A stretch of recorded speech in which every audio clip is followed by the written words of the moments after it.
Welcome to the Bangers and Classics podcast. It's yet another one featuring me, James Ruppert, and him, David Milloy. David, what have you been up to? Well, James, one bit of news is that I found the location of the Shell filling station from the Tony Scott Shell advert. Can you guess where it is, or was?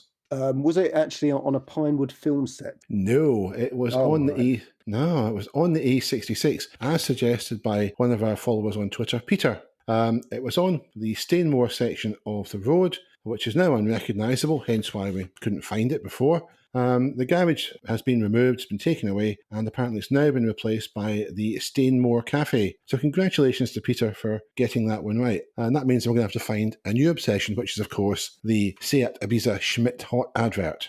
Absolutely, goodness me. Do you want to know where I found out about the road? I'm sure you're going to tell me, David. So, I think I have to. So resistance is futile at this point. Oh God, yeah. You're being assimilated as you speak. It's, believe it or not, the Society for All British and Irish Road Enthusiasts, and I believe I've got that right, Sabre, as in the sword, -roads.org.uk. Have a look there if you're looking for a road, or possibly even a place that's associated with a road. They might be able to help you. Roads enthusiasts, I do enjoy that. We know we're in Britain when there are road enthusiasts. That's fantastic. Oh, by the way, did you get your Bangers and Classics Anorak yet? No, I haven't got that yet. I'm still waiting. I'm still waiting for that. I've got a feeling I won't ever get that because I'm so badly prepared and vague about things that I don't think I'm ever in danger of getting one of those. So don't worry about it. We've had our spy look into the clothes in your wardrobe and get your measurements. So one is being sent to you. Okay, I look forward to it. Yes, indeed. Anyway, enough of that nonsense. We got a request from Roland. That's Roland Millward, one of our followers on Twitter. A very nice chap. Roland suggested a couple of things that we might want to look at. Now, we did cover one of them to an extent, which was cheap or lower price convertible cars. But Roland suggested, well, how about looking at convertible bangers for summer? So perhaps we could have another look at that. And was there anything off the top of your head, it would be a cheap convertible for summer? Well, strangely enough, I have been looking into this a tiny bit, and actually, the Beetle from our logo, if you actually took the roof off of that, essentially what you have is a Golf, but in a less aerodynamic shape. But I think they're pretty good. If the point of a convertible for you is just to drive about, be seen, see things, and just have fun, actually, the Beetle isn't a half bad thing. This is the modern Beetle, the modern Beetle, absolutely, yeah, not one of those old rusty ones. A newer rusty one, right. Which people I've known who've had them have actually been quite happy with them. I mean, they're not that quick, although the 2-litre engine is fine, but you're not buying it to go around a corner sideways or behave like you're in an MX-5. You're buying it so that you can just have a bit of a laugh with it. And those are about, you can get a nice one for about a couple of grand. What one did I see? As I look at my notes, I've actually prepared notes for this. It was 2008, and it was 1,990. It was at a dealer, so it had a warranty, 2-litre engine, and it looked all very smart. But if that offends you, I suppose you could go for a VW EOS. They seem to be very, very cheap. They're probably cheap because they're very cheap because they have a very stupid name. When really, what Volkswagen should have done is just say, "Oh, it's a Golf, convertible," rather than call it EOS, which is a daft name. But they are quite good value. You're looking about sort of £1,495. I saw one for another one, which was about £1,600, and they actually, and they're not that old. No. But they're obviously not that desirable. As far as I know, they don't break down too much, no more than any other modern car. But they are probably worth a look. Probably the most horrendous thing I saw as I was looking through cheaper ones was a Chrysler PT Cruiser. With its roof missing, and also the previous owner seemed to have embellished it somewhat, so it did look pretty grim. But it's quite amusing because you can get 4 people in it quite comfortably, and probably a bit of luggage in the back. James, you got to get one of those. I will do. With your beard and your guitars. They think it was ZZ Top.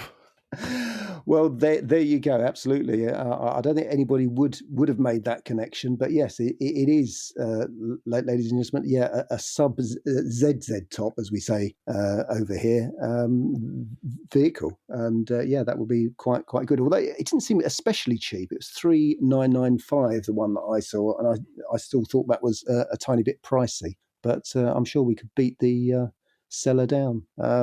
And I think one of the cheapest things I saw. Actually, yeah, I did see there was actually a Beetle at £990, and yeah, that was a Beetle convertible, and yeah, a new shape one. Obviously from a few years ago, about 15, 16 years old, but things start quite cheaply. So providing it's Mm, got a full year's MOT and it all checks out, all these things are good to go, and it's just whether you enjoy having a car with the roof missing. absolutely. Well, I had a look as well. Looked at first of all the Z3, which had been cheap, the BMW Z3. Prices seem to have shot up, so we'll forget those. MGF and TF, we can still find some cheap ones out there. Obviously, put to watch the subframes, check the coolant, head gasket. Peugeot 206cc is a sort of left field shot here. It's not overly sporty to drive. I have driven one in the past. I drove it from sort of central France back to sort of Loch Lomond side some years ago. A very packed car and with the seat too far forward for me. But I survived the experience, so they were okay to drive, not bad at all. They come in about 1,500 quid, I think, for a reasonable one. There's also the 207cc. It's newer, the newer version of it. Again, pretty much the same can be said. There was a turbocharged version. They're probably a bit more expensive, but for maybe £1,500, again, you can pick up one that's a few years old. Staying with French cars, there's the Megane CC, the old shape one. Obviously a good four-seater. So if you want a metal roof that you can retract and have four people in it, they're not too bad. I saw a couple about £1,800. Again, you could probably beat those down. And then, of course, there's everybody's favourite, not mine, of course, the MX-5. The thing to watch out for those, of course, is rust. Now, believe it or not, and you probably won't believe this, James, I actually wrote a buyer's guide about these things. Good for you. It was the editor's idea of a joke, knowing how much I loved them, to get me to do this, and you will find it. An issue 381 of Classic Car Buyer. The date is 10th of May 2017. So you can all have a laugh at the things I wrote about it there. They are, in my view, and I think this is fair, a modern MGB. I think that's the best way of describing them. This is the Bangers and Classic podcast with James Ruppert and David Milloy. So welcome back. Now, something that we like in Bangers and Classics is a good film. You've probably gathered that by now. But in particular, we do like motor racing films. There have been some great ones, some decent ones, and a few clunkers over the years. And I think we're going to talk about that now, aren't we, James? Well, we are. We also like quite bad films as well as good films. And you're quite right. Actually, bad films it's been very difficult to know how to shoot motor racing, I think. Over the years, it's been a bit of a problem. But at least the advantage with the old films, although they might have had dreadful scripts and crappy stories, was they were real cars going around a real circuit, and we've all seen the pictures, I think, of cameramen strapped to the front of Brabhams and things like that. So, what's your favourite from the golden era of great racing films? I'm going to go with Grand Prix, directed by John Frankenheimer. I think it came out in 1966. They didn't use Formula One cars for it. I think they used modified Formula 3 cars. Still look and sound great. Real drivers in it, obviously. Chris Amon, Graham Hill, all sorts of people. Jack Brabham, I think, was in it. And Jim Garner, who stars in it, did a bit of the driving himself. He'd taken a course before the film started, and by the time he got to make the film, he was a pretty accomplished driver. There's one great story about it, that he'd been belting around Spa with one of these cars in the wet, 140 miles an hour, a ball of spray with lights of Graham Hill, etc. And filming's over, they pull into the pits, and Garner's getting out of the car, and Graham Hill comes over and says, Jim, lads want to know if you'd like to join us for a pint later. And I think that's got to be the sort of highest accolade you can be paid by a Grand Prix driver of that era, because that means you're accepted as being one of them. No, that's a great story, that isn't it? Yeah, I mean, I'm quite familiar with that film, although I haven't seen it for some time. The sort of cliche great film is obviously Le Mans, which is when it comes to the storyline is fairly appalling. When it comes to the script, is terrible, but when it comes to photographing the cars, is fairly exceptional. Mm. And my personal take on it was that I was the only person, along with my mate Keith, who was in the cinema to watch it. It was such an unsuccessful film that a very large cinema in Leytonstone it was just me and Keith, and I think we moved around the cinema to various, to try and get the best locations. I think that we're actually driving the Porsche, but yeah, it was a great film visually, but everything else was rubbish, really. Yeah, well, I'll tell you a story about that in a moment, but there's actually a documentary available on DVD about it. I think it's maybe also been on Netflix or Amazon Prime. It's called Steve McQueen, The Man and Le Mans. It's about the making of the film. His son Chad appears in it quite a bit and talks about the experience. There's some unused film from it, etc. It's a fascinating documentary. It's a really, really good documentary, in fact, and it gives an insight into what was going on in McQueen's life at the time he made the film. Now, I've got a little story about this. I used to have a business that sold motorsport merchandise, and we had a trailer we take to various events. One event, I think we were selling some Le Mans posters with Steve McQueen. Anyway, a chap came over and was looking at the posters and said to me, "I met Steve McQueen." I thought, "Oh, crikey, that's a claim to fame." And I said, "How did you meet him?" He said, "Well, I was in France in 1970, and I was at a filling station, and a black Porsche 911 pulled in. The driver got out, and I thought, that looks like Steve McQueen." So he said, I couldn't help myself. I walked over and said, "Excuse me, are you Steve McQueen?" And the driver said, "Yeah, man, I'm Steve." So they got chatting, and he said, "Well, I never expected to find you in a filling station in France. What are you doing here, if you don't mind me asking?" And Steve said, "Well, I'm over here making a film about Le Mans." The chap says, "Brilliant. I love motorsport. I'll be sure to catch that when it comes out." Anyway, he asked McQueen for an autograph, and McQueen graciously assented. The only piece of paper the chap had was his filling station receipt, which he got Steve McQueen to sign, took home, framed, and I believe still sits in his wall to this very day. Go back to Grand Prix. The other thing about Grand Prix is the filming angles are fantastic. It's practical effects. It's real cars. It's real drivers. There's no CGI, obviously. It's just absolutely so well shot. And there's a brilliant soundtrack to it by Maurice Jarre. Those of our generation, James, even some younger people will have heard of Jean-Michel Jarre, electronic music composer. Well, Maurice is the father of Jean-Michel, and the music is, as you'd expect, very, very melodic. Non-existent plot, great visuals, and you put your brain in neutral for the plot, enjoy the rest of it. It's absolutely superb. Yeah, no, that's right. I mean, I would also highlight a few recent films. I did see Free Jack by mistake a few years ago, and that was that's 30 years old. Yeah, is it really? Is it Yeah. as old as that? Well, there you go. That's shows you how old I am, really. But yeah, that's fairly terrible. And I think Mick Jagger's in that, isn't he? I think he was involved in financing it as well. Memory Yeah, serves me right. yeah, that's right. But yeah, in the last few years, we've obviously had Rush, and the other film which I did enjoy, even though there's a lot that you can pick apart in it, which is Ford versus Ferrari or Le Mans 66. It depends what side of the pond you're on, I think, for that one. Yeah, it does. But it was made into a very, very good story. But I think as you with your Bangers and Classics anorak, which you're wearing this week, you can find quite a lot to pick apart on that, and obviously the Rush film as well, which again was very enjoyable from a story point of view. From a story point of view, absolutely. I think they're both very, very good films I'll happily watch anytime. They don't tell the whole story, and in the case of Rush, it's based on a completely false premise that Hunt and Lauder didn't get on, which was absolute nonsense. Hunt and Lauder were great friends. As a spectacle, it's a piece of cinema. Yep, absolutely. I really do like it. The guy who played Lauder, Daniel Bruhl, I think it is, was superb as him. And there's a good sense of humour in it. You can pick out a few clunkers, obviously, in the plot, apart from the one I've mentioned. And there's a couple of howling continuity errors where, if you actually watch things towards the end of the film at the Fuji race, the grid order changes about. You have a car sitting in third in one shot, and it's supposed to be a couple of minutes later, the car's now much further down the grid. There's a few things like that. But when you're making a film, you're rushed for time, the weather might not be in your favour. These things happen, and you have to make allowances for it. The main thing is the film is really good. Same can be said for Le Mans 66. There's a section in it where Ken Miles isn't allowed to drive at Le Mans 65 for Ford. And the reality is, of course, that Ken Miles did indeed drive for Ford at Le Mans in 1965. He had no more success in the race than any of the other Ford drivers. That said, the spirit of the story is true. It's very well shot. The performances are excellent, and it's one of the best. As a piece of cinema, not as a historical record. It's one of the best films of recent years, in my view. Absolutely, David.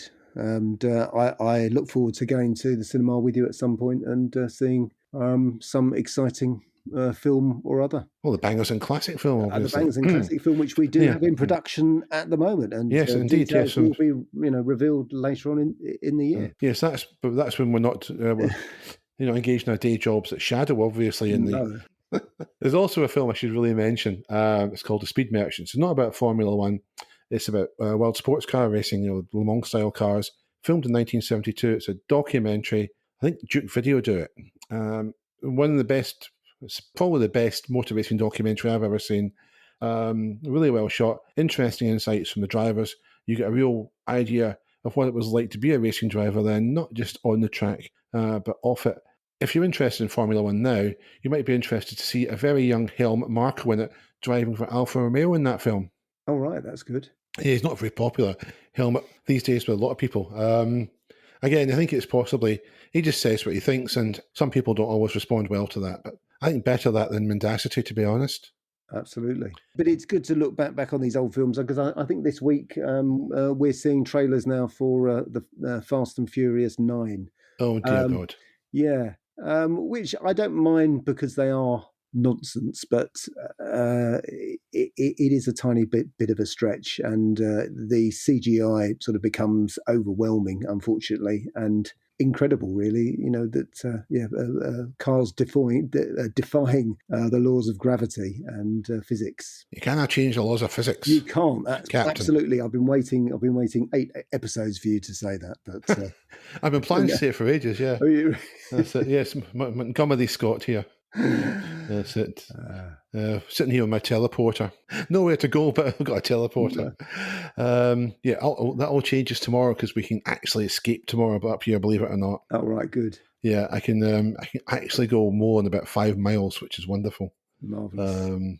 I won't have to keep digging the tunnel. I can give up working the tunnel now. Yeah. Which is great. Oh, one last film just while we're on it. Well, actually two. If you like Paul Newman, he made a film about indie racing, I think it was, called Winning, the late 60s. I haven't seen it for years. Not sure what it's like, but Newman became a racing driver of some repute himself, won various SCCA championships in America, and indeed finished second at Le Mans as a co-driver in 1979. So a pretty decent wheelman. And Al Pacino, who's not, I think, noted for his prowess as a racing driver, appeared in a film in the late 70s called Bobby Deerfield. It's a love story, really. The best thing about it is the period footage of Formula One, and Pacino's character drives one of the more attractive cars of that era. It's a Brabham Alpha BT45, so it's well worth watching for that. Just for the 15 minutes or so of F1 footage, and just fast forward the rest, in my personal opinion, of course. And on that note, we should probably take another quick break here. Check out the Bangers and Classics website at www.bangersandclassics.com. David, I mean, far be it from me to ever plug anything that I've ever done, like a book or anything like that.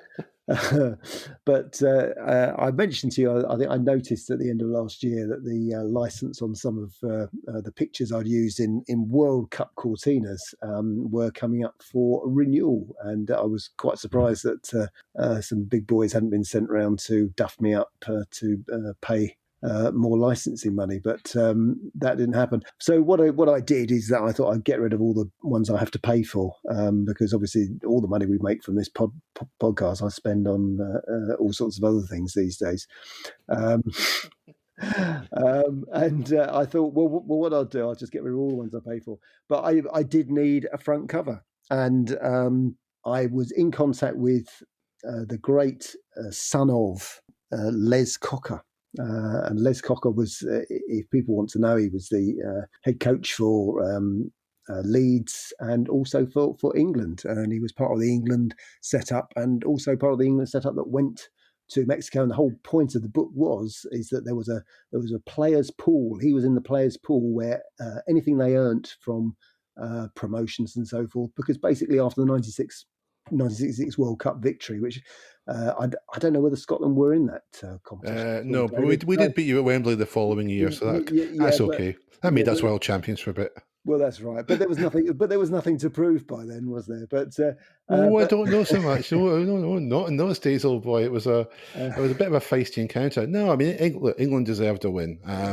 There you go. No, fair enough. They deserved to win the World Cup, and as a Scotsman, I have no hesitation in saying that. no, And there were some great players on that side, some there really was. iconic Yeah. names. But the point was that actually you just thought after the 1966 World Cup that all the England players would be Mm-mm. multi-millionaires, but that was not the case at all. And in fact, they earned very, very little from it. And they wanted to put that right for the 1970 because they were obviously the World Cup holders. And one of the things that happened is that they were loaned, not given, a full Cortina 1600E. So I wrote a book about it. It was to coincide with the 2014 World Cup.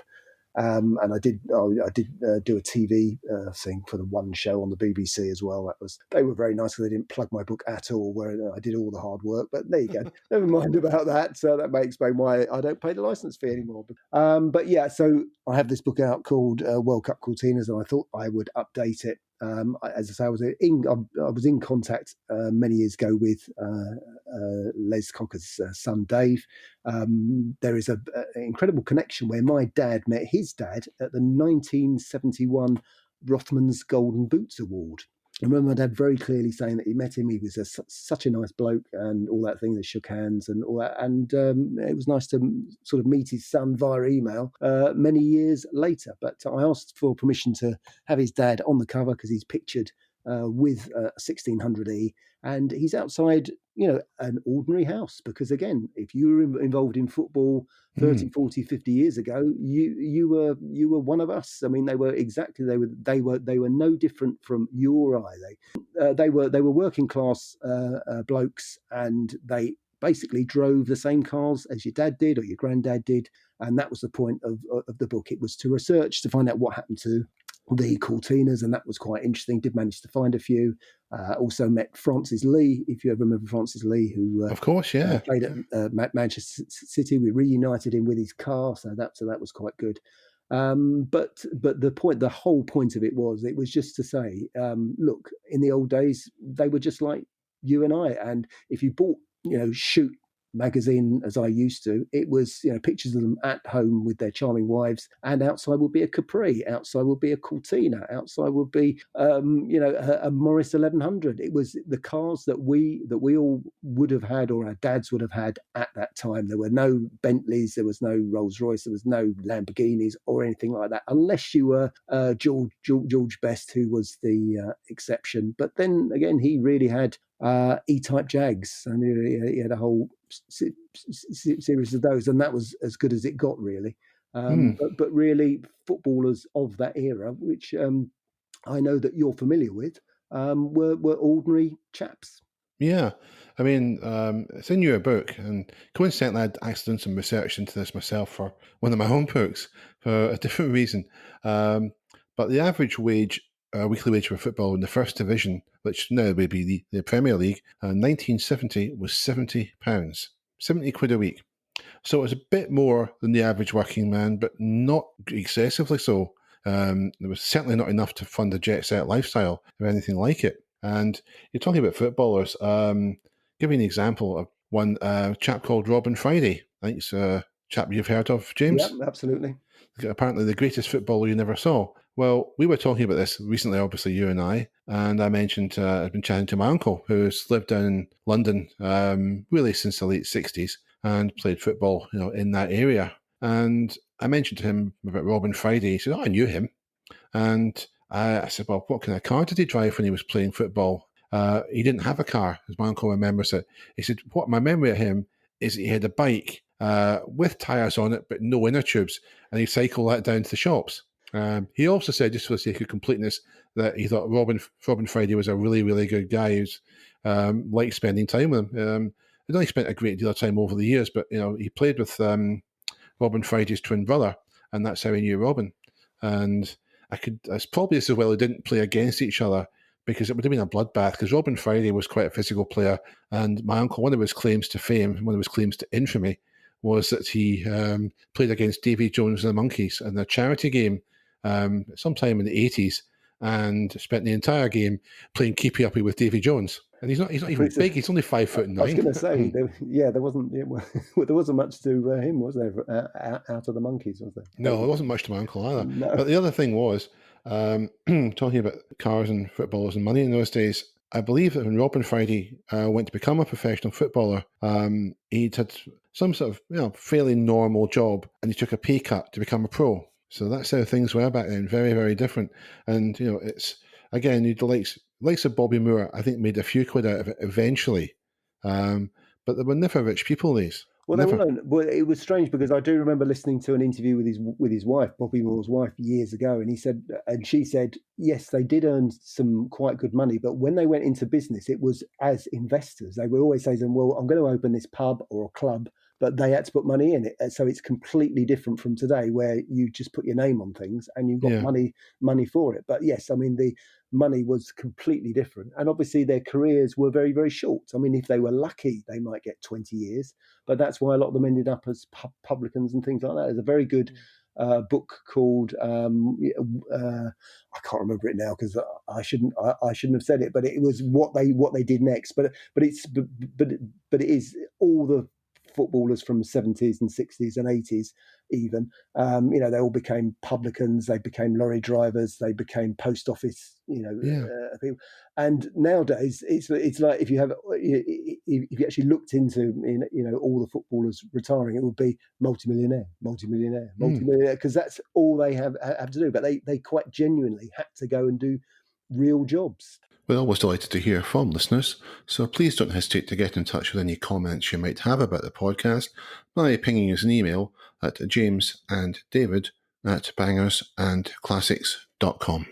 I thought maybe we'd look at something appropriate for this week's Banger or Classic, and that car is the Fiat Panda Italia 90 Special Edition. Do you remember those? I do, yeah, absolutely. Very, very clearly. Indeed, they went sort of a bit over the top on the football theme, especially when it came to the wheel trims. But it was all to be very welcome indeed, I would have thought. Well, the wheel trims, though, that's the ones in the UK and in Italy.